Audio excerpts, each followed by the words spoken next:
BD news অ্যালার্টের আরও একটি সংবাদ সংযোগে আপনাদেরকে স্বাগত। সব শক্তি দিয়ে খামেনি হত্যার প্রতিশোধ নেব।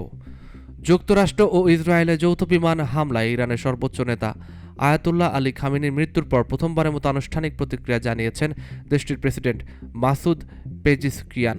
সোমবার 1 মার্চ ইরান রাষ্ট্রীয় টেলিভিশনে দেওয়া এক ভাষণে তিনি বলেন, এই হত্যাকাণ্ডের প্রতিশোধ নেওয়া ইসলামী প্রজাতন্ত্রের জন্য এখন একটি বৈধ অধিকার ও পবিত্র দায়িত্ব। এই অপরাধের জবাব দিতে ইরান তার কাছে থাকা সব ধরনের শক্তি ও সামর্থ্য নিয়োগ করবে। বিবৃতি চলাকালীন প্রেসিডেন্ট বেশ আবেগপ্রবণ দেখা যায়। তিনি সর্বোচ্চ নেতার মৃত্যুতে গভীর শোক প্রকাশ করে বলেন, এটি কেবল ইরানের জন্য নয়, বরং পুরো মুসলিম বিশ্বের জন্য এক অপূরণীয় ক্ষতি। তবে এই শোককে শক্তিতে রূপান্তরিত করার আহ্বান জানিয়ে তিনি বলেন, শত্রুপক্ষ যেন মনে না করে যে নেতৃত্বশূন্যতায় ইরান দুর্বল হয়ে পড়েছে, বরং এই রক্তত্যাগের মাধ্যমে ইরানের বিপ্লব ও প্রতিরোধের শক্তি আরও বহুগুণ বৃদ্ধি পাবে।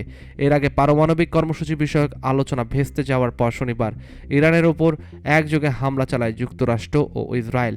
এই হামলায় মারা যান ইরানের সর্বোচ্চ ধর্মীয় নেতা আয়াতুল্লাহ আল খামেনি। সর্বোচ্চ নেতার মৃত্যুতে 40 দিনের গণশোক এবং 7 দিনের সরকারি ছুটি ঘোষণা করা হয়েছে দেশটিতে।